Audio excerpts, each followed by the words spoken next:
Abbiamo visto quanta fatica hanno fatto i nostri competitor dal primo momento. C'è gente che ha fatto 5 movimenti, io questo lo continuo a ripetere, vuol dire che hai rifatto il quintetto base, vuol dire che non sapevi più a che santo votarti, ok? Questo va detto. Invece noi tranquilli abbiamo tenuto duro anche dopo le 7 sconfitte, siamo andati avanti, abbiamo dimostrato di stare in Serie A perché ce la meritiamo e perché siamo un gruppo coeso. Perché? Perché dietro abbiamo un pubblico pazzesco e perché dietro abbiamo un gruppo di lavoro incredibile. Ringrazio Andrea Gracis perché anche con la sua calma e tranquillità, gli ho fatto una battuta prima, a livello di eleganza possiamo solo fare peggio in futuro. Quindi questo lo ringraziamo, ma detto questo ringrazio veramente tutti e primi fra tutti devo ringraziare un parterre di sponsor che ci ha permesso di frequentare la Serie A a testa alta, e siamo in Serie A, restiamo in Serie A e come da nostra abitudine alzeremo l'asticella. Preparati Adriano, perché quest'anno ci siamo divertiti, l'anno prossimo ci vogliamo divertire molto molto molto di più, ancora di più.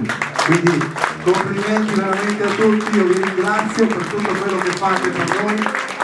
La frase non è fatta, senza di voi non sarebbe possibile, non sarebbe in alcun modo possibile, e quindi vi ringrazio tantissimo per tutto quello che avete fatto per poterci permettere di divertire il nostro territorio, di portare avanti i colori bianconeri in tutta Italia, e lo faremo sempre con grande orgoglio. Di chi sta attorno al presidente ci sia anche una collaborazione da parte del territorio, è già stato detto da parte del vice sindaco, e onestamente è un territorio che da tanto.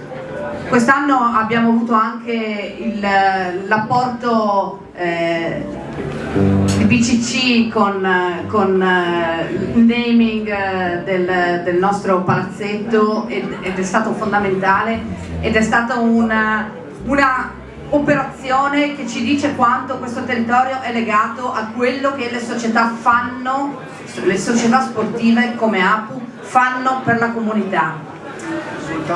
Credendo in quello che aveva costruito, e i risultati poi sono arrivati. Allora noi siamo veramente soddisfatti di questo, perché quest'anno, sapete, è un anno straordinario anche legato al 50° del terremoto.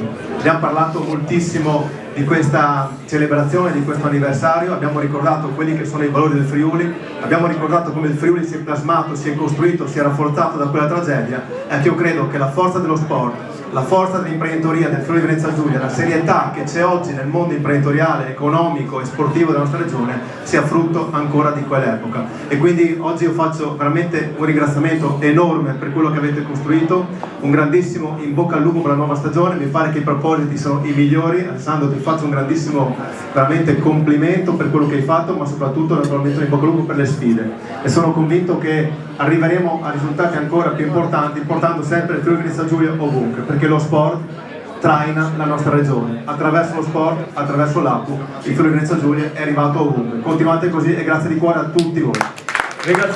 A nome di tutti i tifosi del Friuli Venezia Giulia, di ringraziare Andrea Gracis, che è un grandissimo signore della basket, che ci ha regalato con il suo lavoro una promozione che aspettavamo da tanto tempo. Andrea, tanto ci siamo salutati prima e in fine mese ci rivediamo sicuramente.